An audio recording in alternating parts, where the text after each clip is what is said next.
नमस्कार। भारतवर्ष के प्रमुख तीर्थ स्थलों की यात्रा में आपका स्वागत है। आज हम उन अद्भुत मंदिरों का दर्शन करने जा रहे हैं जिनका निर्माण आज से सदियों पहले हमारे पूर्वजों ने किया था।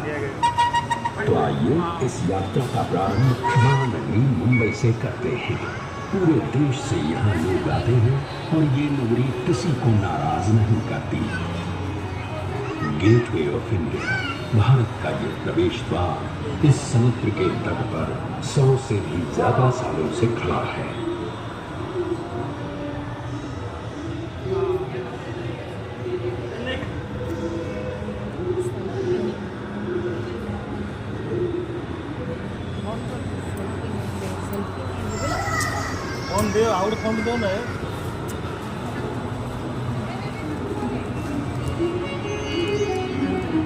यहाँ के जो प्रमुख मंदिर हैं उनमें से एक है श्री गणेश जी का श्री सिद्धि विनायक मंदिर।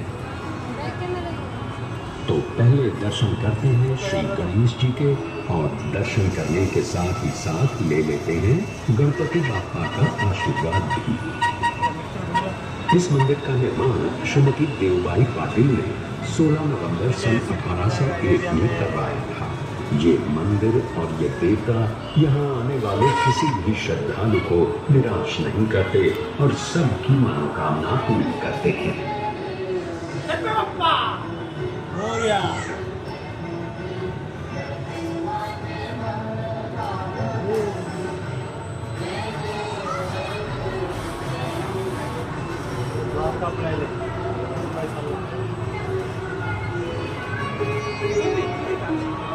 मुंबई से अब सीधे चलते हैं गुजरात। भगवान श्री कृष्ण का ये प्राचीन द्वारकाधीश मंदिर 2000 वर्षों से अधिक समय से यहाँ बसा हुआ है।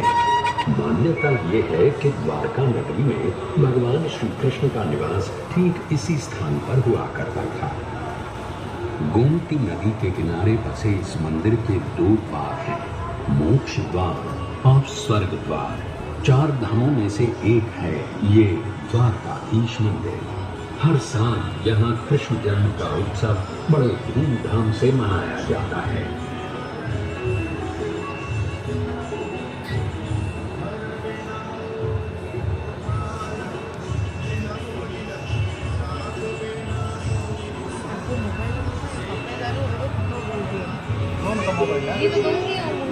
अब हमारी यात्रा नर्मदा के उस पार उत्तर दिशा में होगी।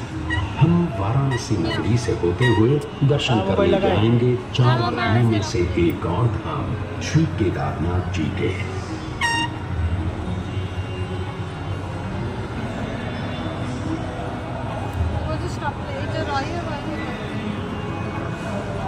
केदारनाथ शिव जी का मंदिर है।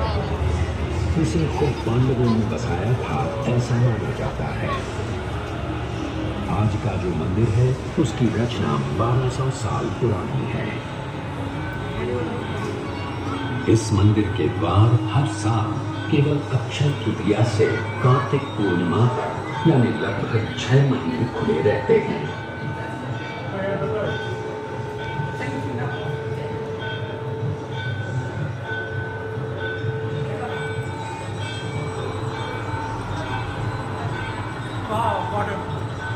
बद्रीनाथ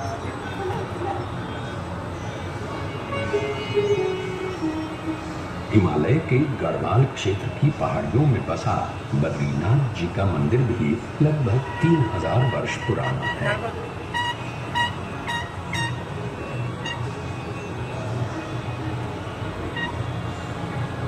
भगवान विष्णु के इस मंदिर का उल्लेख महाभारत, भागवत पुराण, पद्म पुराण इन सभी ग्रंथों में पाया जाता है। तो आइए दर्शन करते हैं श्री बद्रीनाथ जी के।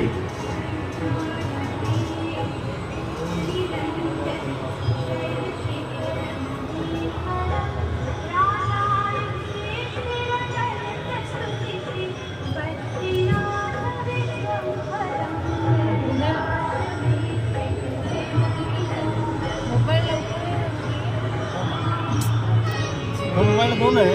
सदियों से लाखों करोड़ों लोग आषाढ़ी एकादशी के दिन भगवान विट्ठल के दर्शन के लिए महाराष्ट्र के पंढरपुर पहुंचते हैं।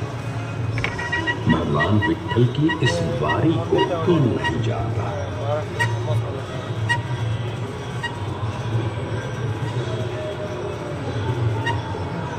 800 साल पुराना ये मंदिर भक्त पुंडलिक की भक्ति का प्रमाण भी है और महाराष्ट्र की संत परंपरा का आधार भी।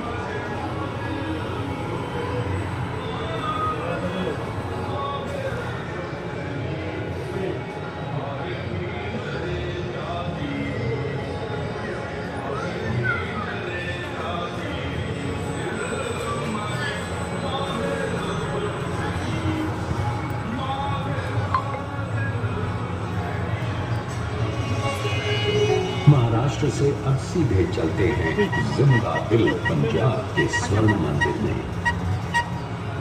सिखों के चौथे गुरु श्री गुरु रामदास जी ने ये मंदिर 1577 में बनवाया था और 18वीं सदी में महाराजा रणजीत सिंह जी ने 750 किलो स्वर्ण अर्पण करके दरबार साहिब को सोने से सजाया था। ये अकाल तख्त और ये है गुरु ग्रंथ साहिब। वाहे गुरु जी का खालसा, वाहे गुरु जी दी फतेह, जो बोले सो निहाल, सत श्री अकाल।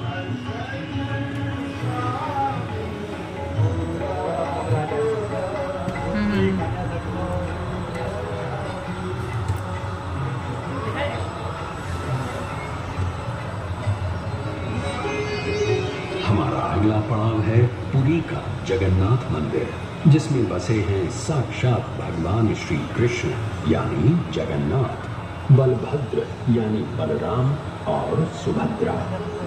भगवान जगन्नाथ का ये मंदिर सुप्रसिद्ध 4 धामों में से एक है और 4 धाम की यात्रा की शुरुआत भी यहीं से की जाती है। सन 1174 में कलिंग देश के राजा अनंत वर्मा ने इस मंदिर का निर्माण करवाया था और तब से भगवान जगन्नाथ की रथ यात्रा पूरे विश्व में विख्यात है।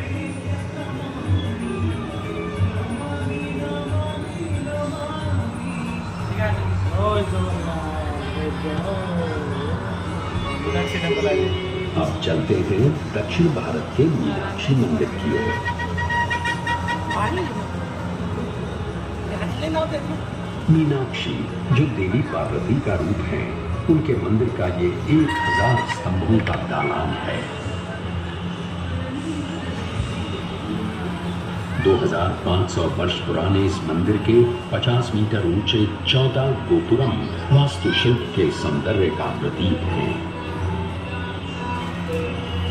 इस मंदिर में 33,000 मूर्तियां हैं और यहाँ दर्शन के लिए रोज 15,000 से भी अधिक भक्त आते हैं।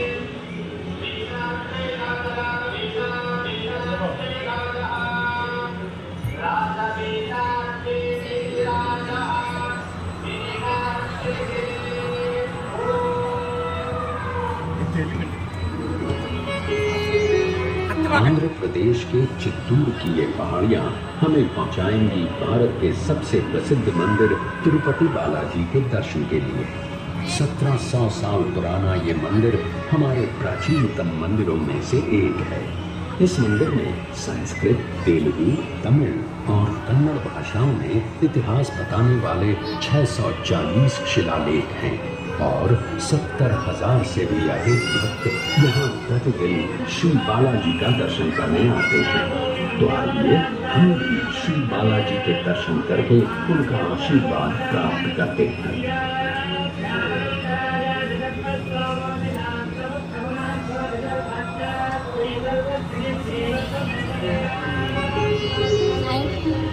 अब इस तीर्थ यात्रा के समापन का समय आ गया है, पर इसे समाप्त करने से पहले चलते हैं शिरडी और ले लेते हैं साईं बाबा का आशीर्वाद।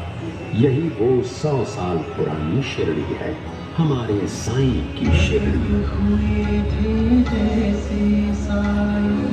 साईं बाबा गए के मन में श्रद्धा की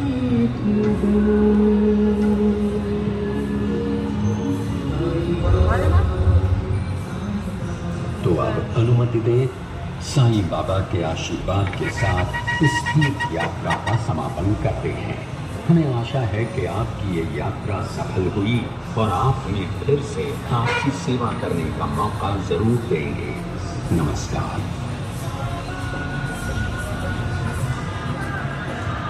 Vale.